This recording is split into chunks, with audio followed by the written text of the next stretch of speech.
चीज में वो जी जी जी, इंटरेस्ट ही नहीं है। I understand. So let me take you back to the question. The question was that since enzymes, they are catalysts, their job is to execute the metabolic chemical reaction. Remember, most of the metabolic chemical reactions, they are reversible. And the job of the enzyme is to convert these reactants into products and in a reversible manner. So without enzyme, this chemical reaction is possible, but the rate of reaction is not feasible. But in the presence of enzyme, this chemical reaction is executed in a very wonderful rate, and we have like a lot of wonderful optimal rate of the product. But the question is that the enzymes, they are always associated with the proteins. We always said that the enzymes, the job or the catalysis or the thing which is able to support this chemical reaction will always made up of proteins. When I said proteins, that means they are made up of amino acids. So they like have some defined structure. And I can tell you the enzymes, they have a very complicated structure. And one of the side of the enzyme is called as the active site. One side of the enzyme is called as the active site. And that active site is actually responsible to execute the chemical reaction. This is the site where the reactants are captured. This is the site where the reactants, I mean A and B, are captured. They are chewed or something happened here and they are converted into C plus D. So it's quite complex chemistry about that how enzymes are executed.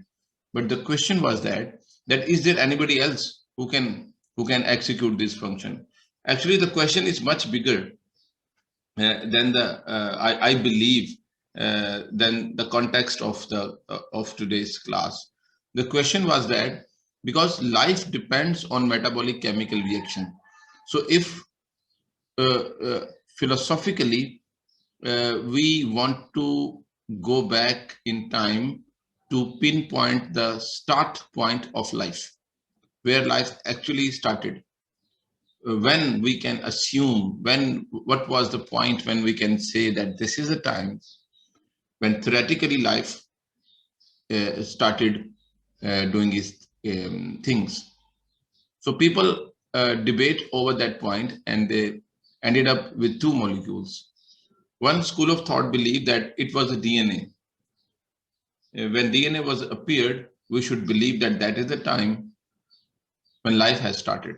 The other school of thought believe that it is the amino acids or proteins. When proteins were appeared, we should believe that that was the time when life actually started existing. So because without enzymes or without proteins, there is no meaning of, there is no execution of any chemical reaction. So we thought either it's a DNA or versus a protein, which is actually the life-giving thing. So most of life scientists, they believe that it is a DNA, or in easier word, I can say it is a nucleic acid. The appearance, advent of nucleic acid is the start point of life. But the scientists, they have to find out that if nucleic acid is the start point of life, then the nucleic acid should be able to execute the function of life as well. Today, we know that nucleic acid is supposed to carry the code, supposed to carry the message, but they are not able to execute things. The functional thing is the protein. So if DNA or nucleic acid is the start point of life, then at that time, how life was able to execute the function without the protein? Because one way or another, one of them appears earlier than the other one.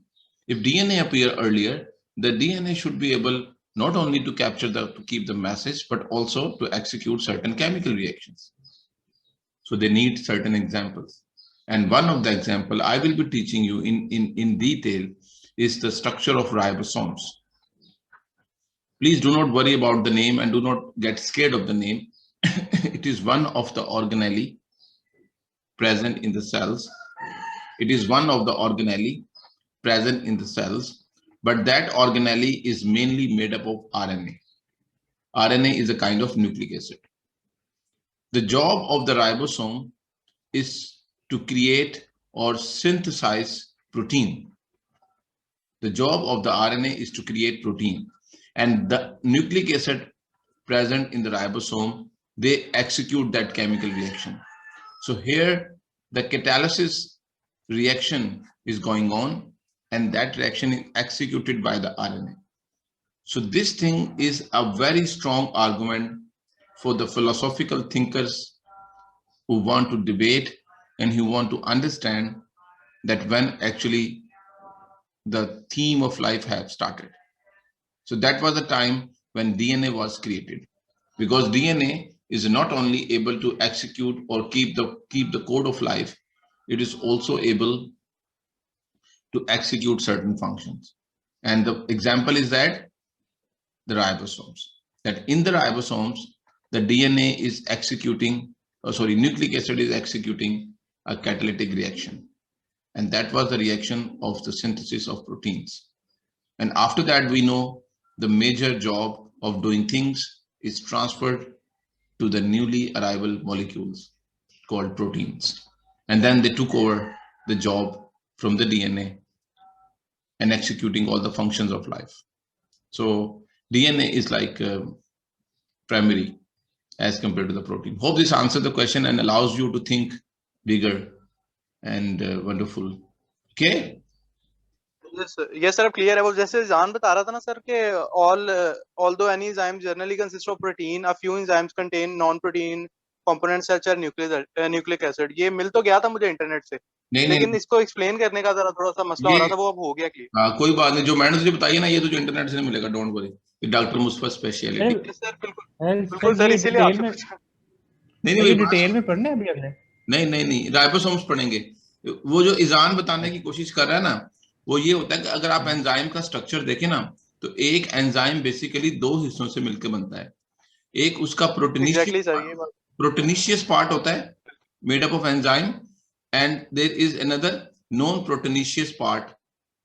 I must say the one is like a non proteinaceous part, the part which is maybe made up of anion, it may be made up of certain other type of salts, some vitamins. So there is one little part of the enzyme which is not protein, but even then the primary structure of enzyme is made up of protein. This non-proteinaceous part of the enzyme is called as cofactor, or sometimes it is called as coenzymes. So they support the function of enzyme, but they are not the primary enzyme. But of course they are important, because in their presence the enzymes is able to execute its function more efficiently. ठीक हो गया? तो ये एक छोटा सा enzyme का हिस्सा होता है जो कि नॉन प्रोटीनेशियस होता है. Okay class, thank you very much for your patience and to allow me to answer this question in this way. Now we are ready to proceed further with our next member. I am sharing the recorded lecture with you guys, so if you believe that your live lectures are not good enough, you can always consult with my earlier lectures of carbohydrate when I was like more young. Last year I was more energetic and all this thing. So here we go. We will be talking about the carbohydrates, the molecules of life. By name, if you can try to break down the name of the carbohydrate, it's made up of carbon. It's made of carbon, hydrogen, and it is made up of an oxygen. So they're like carbohydrates, the carbon which is carrying the water molecule. By the people who understand chemistry, they know that this is the structure of water molecule. One oxygen and two hydrogens are out there. So carbohydrates are the molecule which contains the which carry the hydrated carbon. This is called the hydrated carbon. The hydrated carbon is the carbon which carries oxygen and which carries hydrogen and OH, or indirectly I can tell you which carries the components of water molecule. So the molecules, the chemicals which are carrying hydrated carbon, those chemicals are called as carbohydrates. Carbohydrates, theoretically, they are like of different categories depending on the complexity of molecules they are carrying, or depending on the molecular mass. Generally, they are called as sugar because they are also polysaccharides.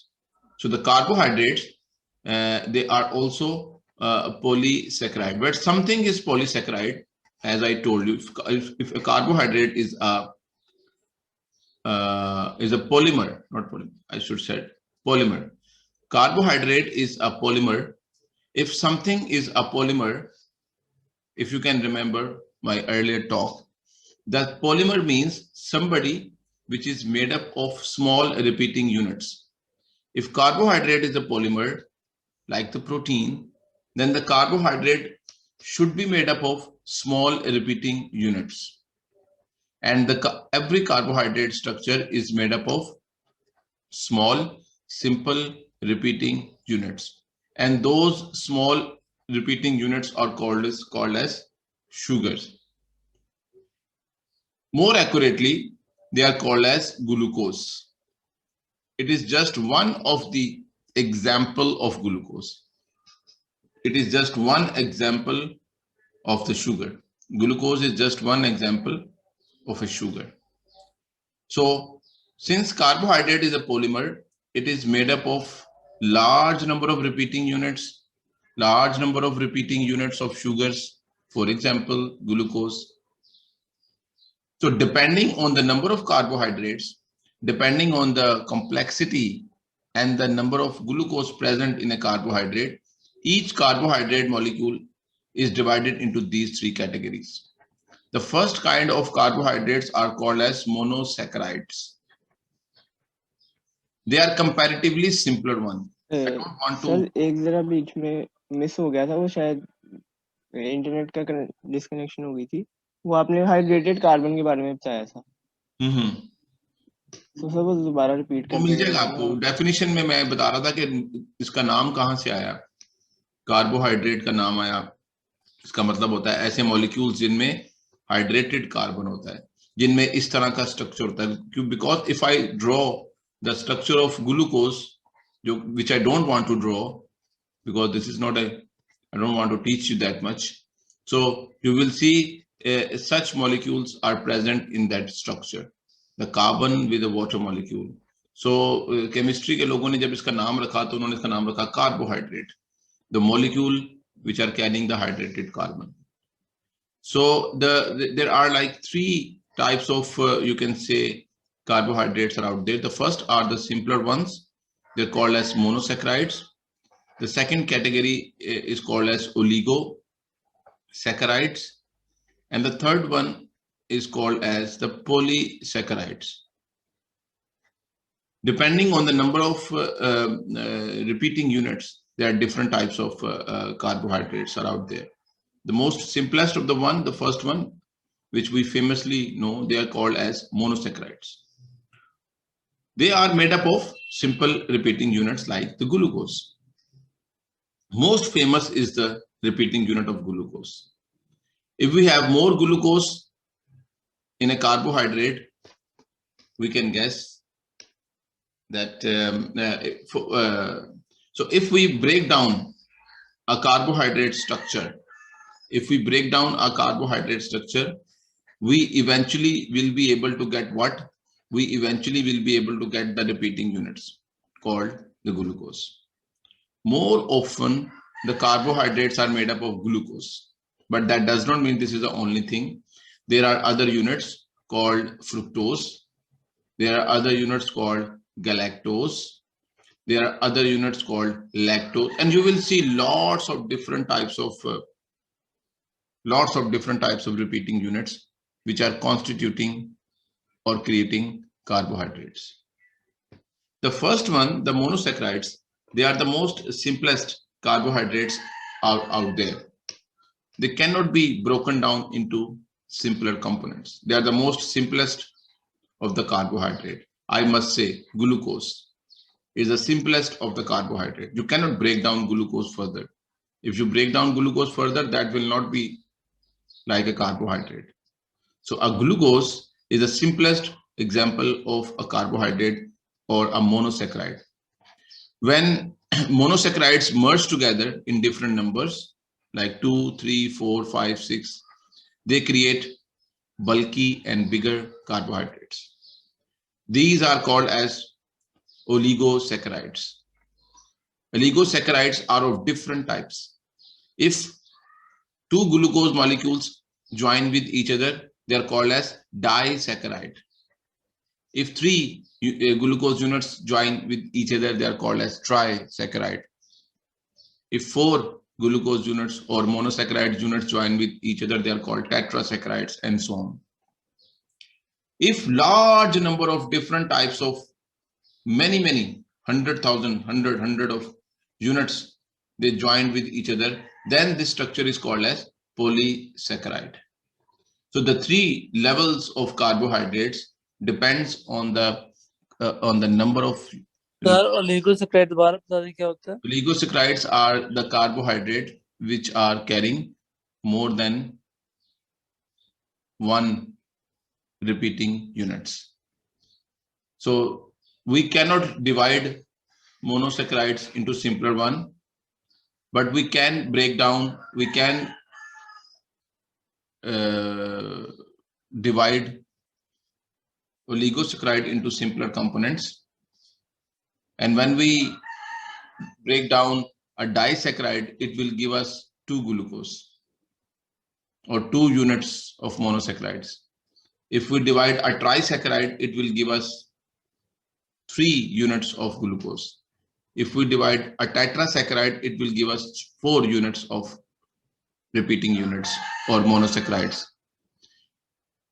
A polysaccharide is the most bulkier carbohydrate of all type.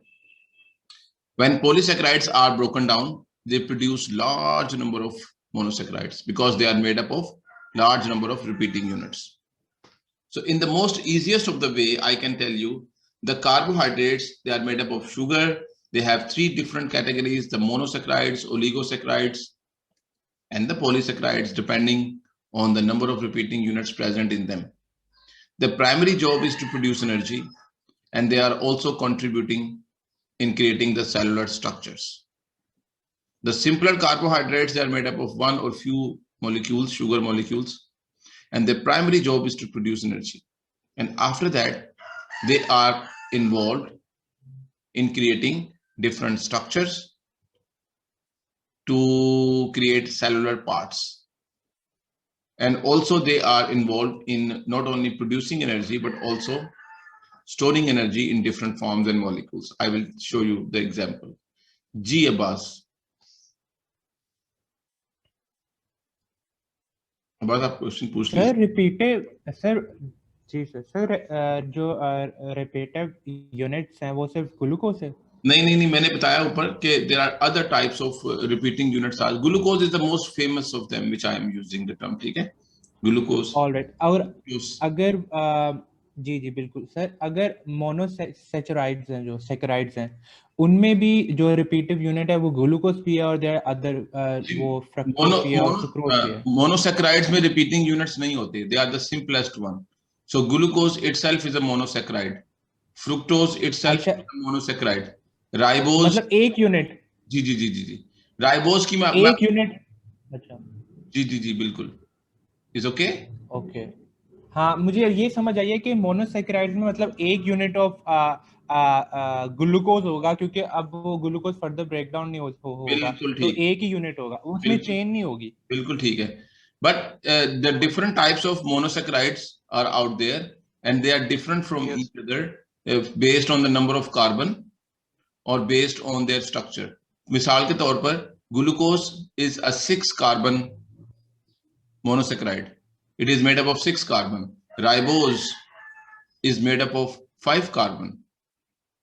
Okay, ribose is the one sugar which is present in nucleic acid. अगर आपको DNA का पूरा नाम आता है ना, या RNA का पूरा नाम आता है, just repeat the name of the RNA. Ribonucleic acid. Nucleic acid. And that ribo is actually come because of the presence of the 5 carbon sugar out there. So we will see, these are the different examples: starch, cellulose, honey, table sugar. Starch, cellulose, and honey, these three are the examples of polysaccharides, I am telling you. And the table sugar or chini or sucrose, which we use regularly, it's an example of an oligosaccharide, or more accurately, it's an example of a disaccharide. I'm telling you these things. So they are like the primary source of our food. I'm just giving you one example to expand a little bit of your knowledge related to this topic. For example, the table sugar, sucrose, it is made up of glucose. Glucose is 6-carbon monosaccharide, and fructose. Fructose is also 6-carbon monosaccharide. The formula of glucose is something like C6H12O6. Oh, sorry. Plus the formula of fructose is C6H12 and O6. So this seems similar to each other, but structurally they are different. So when they merge together, they create C12, H22, and O11 plus water. Actually, I don't want to go into that much details to confuse you guys, but a water molecule is lost. It is like if I draw the structure of glucose in a very simplified version, please spare me. I don't want to, I'm not supposed to, but I am doing this thing. So this is one glucose molecule. This is a kind of another fructose molecule. So OH is gone from here, H is gone from here. It results in the new structure. And this is like a new structure. If you forget that new structure, koi masla nahi.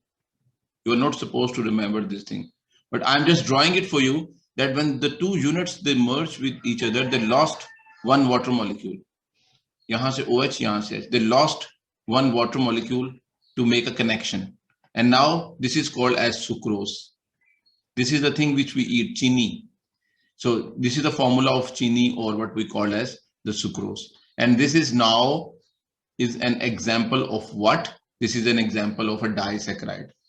Because a sucrose is made up of two things. It is made up of glucose plus the fructose.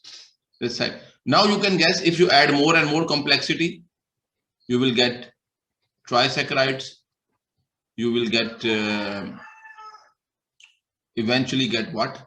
You will eventually get polysaccharides. So a polysaccharide structure is made up of large number of glucose units. And one of the example is called as the starch or the cellulose.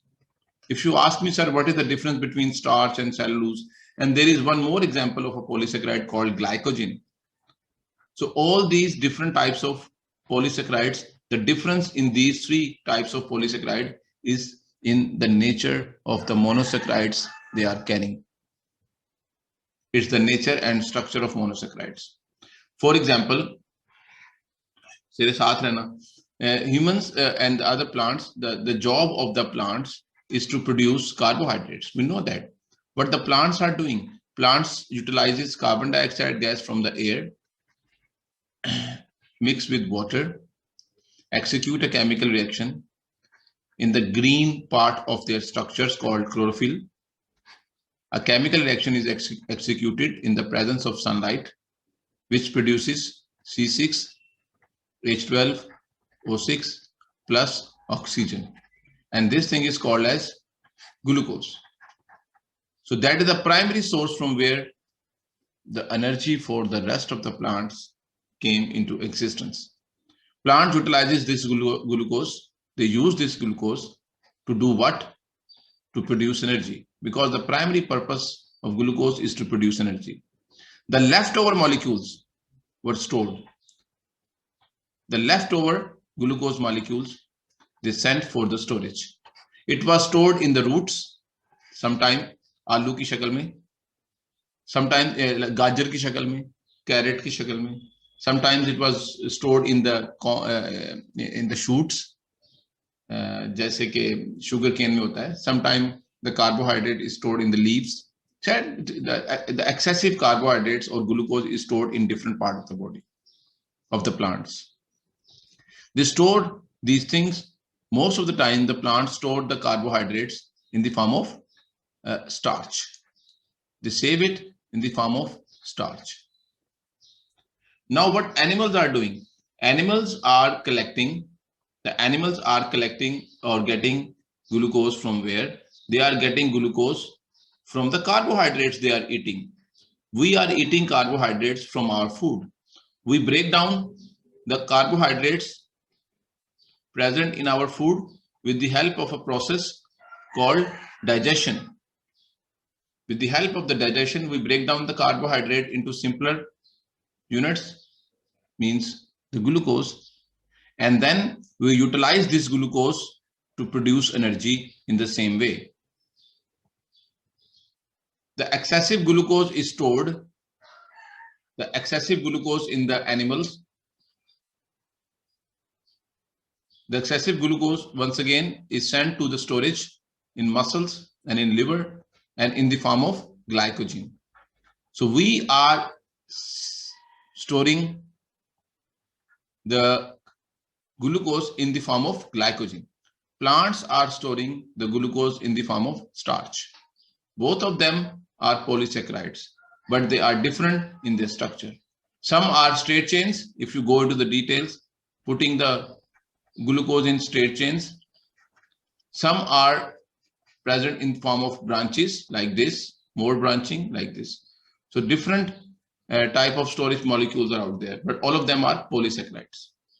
A very famous polysaccharide is present in the cell wall of the plants. Each cell wall of the every cell of the plant is carrying an outer strong boundary which is made up of cellulose. And this cellulose is a polysaccharide. And I can tell you, it's like a most abundant carbohydrate present out there. All sorts of wood is actually a cellulose. And cellulose is also made up of glucose. But a glucose, that glucose which is creating cellulose is little bit different in structure. Small difference. So this is the carbohydrates in totality. I believe that you guys should be able to understand all the aspects of the carbohydrate. It's a very important essential ingredient of life. Okay, I will connect the बस आपका microphone mute है जी sir मैंने पूछना था कि जो carbohydrates human body store करती है वो ग्लूकोज को स्टोर करती है फैट्स में नहीं the carbohydrate stored by human body, as I shared in the earlier talk, that we obtain carbohydrate from outside source, we digest it and break down that thing into glucose. That's the first thing during the digestion. After that, the next is what we will going to do with the carbohydrate, with this thing. And we have studied that there are different types of utilization options of this glucose. The first thing is that we will use it in terms of energy. And you know the very famous reaction called respiration. I don't need to write this thing. Am I right? C6H12O6 plus oxygen, and that will going to produce carbon dioxide gas, water, and energy. The very famous one. The second thing is that we will utilize this thing to produce our cellular structures.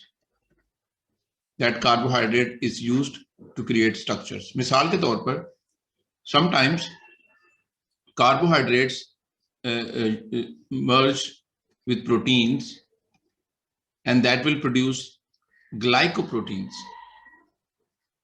And these glycoproteins create some important cellular structures. In other examples, the carbohydrates, they merge with lipids and they produce glycolipids. And those glycolipids are creating some very fascinating structures of the cell. So this is the second utilization of carbohydrate. Even then, if you are left with some carbohydrate, that carbohydrate must be stored. That should not be allowed to travel in the blood freely. that is not nice. That is not good. Why? Because the glucose are expensive molecules in the blood. And you know, there is a filtering system over there called kidneys. The Yes, sir. job of the kidneys is to take the bad material out. These stars are the bad materials. The dots are the good material. The job of the kidney is to filter out the bad materials and to create the urine and to allow the good materials to stay within the blood system.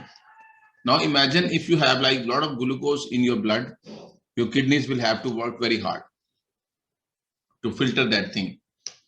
So what the body is doing with the excessive glucose, body convert that glucose, the excessive glucose, into glycogen.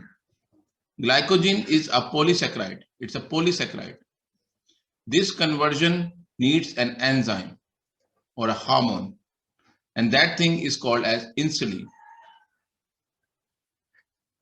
So insulin is required to convert this excessive glucose into glycogen, so that this glycogen can be stored into the liver and muscles. The kidneys don't have to work that much hard. So all the excessive blood sugar is converted into glycogen with the help of insulin. I'm sure you should be able to relate now. If we don't have enough insulin, that means we might not be able to convert all the glucose into the glycogen. That means we will be having a lot of blood sugar present in our bloodstream, and that will going to affect our living organs like the kidneys. So it is very important to convert all the excessive glucose into glycogen, and that is a job which is actually executed by insulin. Now, whenever we need food, whenever we need energy, the glycogen is once again converted back into glucose. And that is the job of another enzyme called glucagon. If you forget that thing, it's okay. So glucose is converted into glycogen by insulin. Glycogen is converted back into glucose whenever it is required. The balance between these two defines the overall level of glucose in your bloodstream. If the glucose level is increased in your bloodstream, that means your body is not able to metabolize carbohydrates perfectly. It is not able to keep or convert the free glucose into glycogen. So the level of glucose is increased in your blood. That will going to be excreted in your urine as well. And that is an indication of a very bad disease called the diabetes. That you don't have enough insulin or some other factor is there, that you are not able to manage the level of glucose in your bloodstream. So you have to manage the level of glucose in your bloodstream by yourself, either by injecting the insulin from outside or by taking the food or calculating how much carbohydrate you are taking in and how much carbohydrates you are consuming. Okay, any question? Sir, there is a question. Yeah, Yes, sure. sir. Sir, why when there is a sugar patient, why he is taking up same amount of insulin every day? The amount of food or the sugar intake changes. So why he is taking the same amount of insulin? Shabash, very good question. बहुत लायक बच्चे हैं यार मेरे. मैं किथे ले जाऊं थानू? And it's too okay. Please write your name and ID. Sir वो ताकि So बिल्कुल सर सही. ये इसका ये आंसर हो सकता है कि यार वो ग्लूकोज ज्यादा उनको चाहिए होती है अमाउंट ऑफ, नहीं मतलब वो इंसुलिन लेके ये आंसर नहीं हो ग्लाइकोजन को ग्लूकोज में कन्वर्ट करते हैं. नहीं Izaan thank you very much. But the question was that के अगर हम अलग अलग किस्म की खुराक ले रहे हैं, if we are like having different meals on different days, तो इंसुलिन का इंजेक्शन तो बेचारे एक ही तरह का लगाते हैं ना वो. तो ये कैसे किसने उनको बता दिया? आमतौर पर डॉक्टर्स जो होते हैं ना, वो उनकी फूड और उनके बारे में, उनके लाइफस्टाइल और उनके एज के बारे में पूछने के बाद उनको डोज सजेस्ट करते हैं कि इतना इंसुलिन आप लगा लें. लेकिन ये बिल्कुल दुरुस्त पॉइंट है कि if you are not taking your normal food and you are taking the insulin, you are starving your body from glucose. ये भी हो सकता है. इसलिए ये एक बड़ा कैलकुलेटेड फैसला है. एंड द शुगर पेशेंट और डायबिटिक पेशेंट को बहुत अच्छे से एजुकेटेड होना चाहिए कि वो कौन सी खुराक खा रहा है, उसमें कार्बोहाइड्रेट कितनी है, और अगर उसने खुराक नहीं खाई है या कार्बोहाइड्रेट नहीं लिया है तो then taking insulin might be a very dangerous thing. ये बात दुरुस्त है। और इसके सवाल में ये दम है कि the amount of insulin should depend on the nature of food the person is taking and the amount of food the person is taking. If a person is on protein diet, ये मैं इस तरह सवाल मुश्किल कर दूं, if a person is on protein diet तो insulin लेने से क्या होगा, की होएगा? कुछ भी नहीं होएगा ना। प्रोटीन डाइट का ताल्लुक क्या है इंसुलिन के साथ? समझ आई ना? Okay guys, time